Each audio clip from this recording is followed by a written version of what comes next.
Hello, I'm Professor Hanna, and I teach tax law at SMU Law School. And what I want to talk about here for the next few minutes is the study of tax law at SMU. We have a very rich history tradition of the study of tax law at SMU.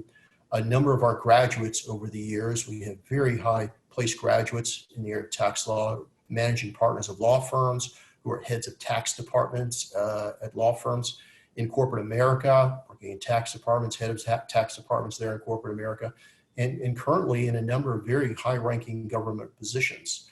And so we do have this great tradition of SMU.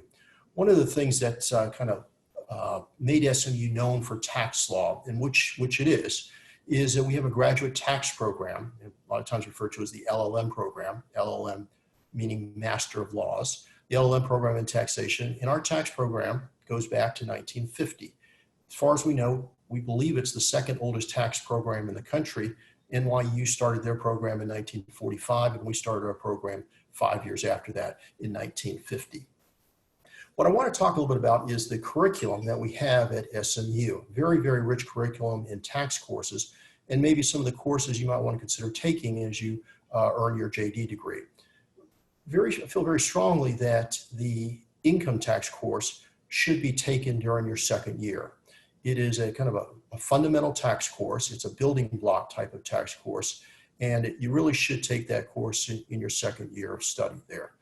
I teach the basic income tax. Professor Mazur also teaches the basic income tax. So we are the two full-time tax law professors at SMU. We also have a very rich number of adjunct faculty at SMU. Very proud of. A number of them have national reputations there. So great faculty that we have at SMU, both full-time and the adjunct faculty. So taking that basic income tax course, I think is very important to take during your second year. Sorry, just got a little bit parched here. Wow, all we had was a crushed can of Coke. Just a couple of drops.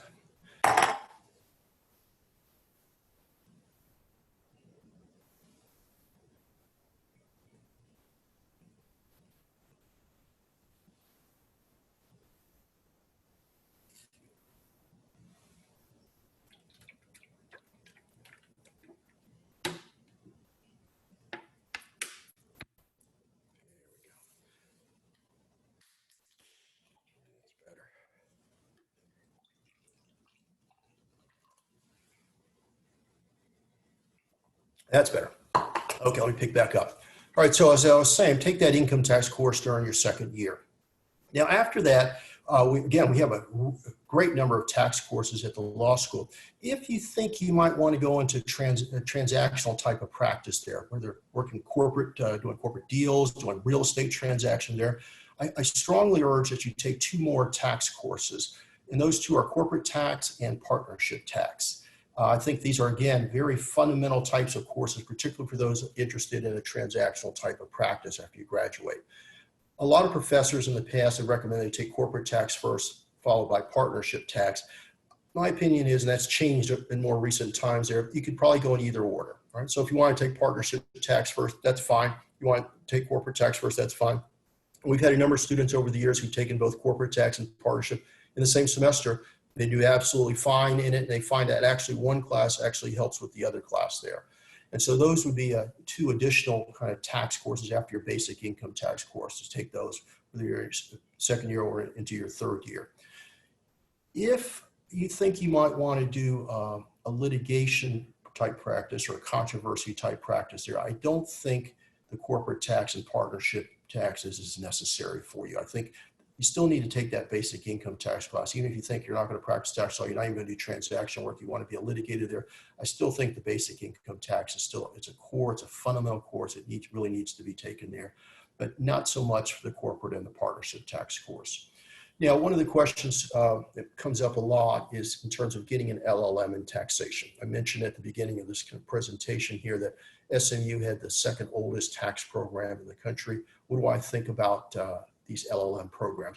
I'm a big believer, I'm a big fan of the tax programs, the graduate tax programs. There are generally three graduate tax programs around the country, kind of known as the big three. The most famous of the graduate tax programs is the NYU, or the New York University program. It's the oldest one, founded in 1945. It's the most prestigious, it's the most well-known program. We've had a number of students from SMU who've gone up to the NYU program over the years, and a number of them incredibly successful with their careers there. That is the most well-known and the most famous tax program in the country. Closely followed by the University of Florida's tax program and the Georgetown tax program. All right, those two are also very, very good tax programs. Along with NYU, are kind of referred to as the big three in tax programs. In more recent times, more recently, Northwestern started a tax program, and they've got a very, very good program there, and they've kind of broken into that top three. So it's almost like we have now a top four in terms of tax programs around the country. We've had students who've gone to all of those programs there and done very, very well with their careers. At SMU, as I mentioned earlier, we have the second oldest tax program, we believe, in the country. I feel that it's not a good idea for someone who gets their JD to also get their LLM at the same school. So I have not traditionally in the past recommended SMU JDs to also get their LLM at SMU. I just think it's a good idea to go off to another program there and learn from other tax law professors in the LLM program, different than the ones you'd learn from at SMU. However, there's one thing that we started a few years ago at SMU, and that's the joint JD LLM program at SMU. And the idea behind the program is a student who's working their way toward the JD degree at SMU can go one additional semester and get an LLM degree in taxation from SMU. So the idea is, your first year of law school, you start there in the fall, August of your first year. And then when you graduate there at the end of your third year, you graduate in May, you would go one additional semester, and then be fall, after you graduate in May, go that fall semester there, and you would end up with an LLM degree upon completion of the fall semester there. So in 3.5 years of schooling, you would have both a JD and an LLM degree from SMU. I think this is a very, very good program, getting that LLM in just one semester like that. We've had some students in the last few years. It's a relatively new program, joint program at SMU. We've had some students in the last few years who've done this, and that's something I definitely think is worth considering there if you're looking at a career in tax law. One question I get fairly often is, Professor, if I want to go into tax law, should I take a lot of the JD tax courses? Or should I wait and maybe take those courses in the LLM program? My feeling is, if you know you're going to go off to an LLM program, don't stock up on a lot of tax courses in the JD program. Take a lot of other non-tax courses in the JD program. It's the only chance probably in your life you're going to be able to take these courses. So a course like securities regulation, or a lot of commercial law courses, business law related types of courses, take those types of courses in the JD program there, because then you'll end up taking those tax law courses when you go into an LLM program. If you're not going to want to get an LLM, then you probably will want to take quite a few of the tax law courses in the JD program if you want to go and practice tax law. One of the things I want to emphasize here is that you should feel free to come talk to Professor Mazur or myself if you have any questions. All right?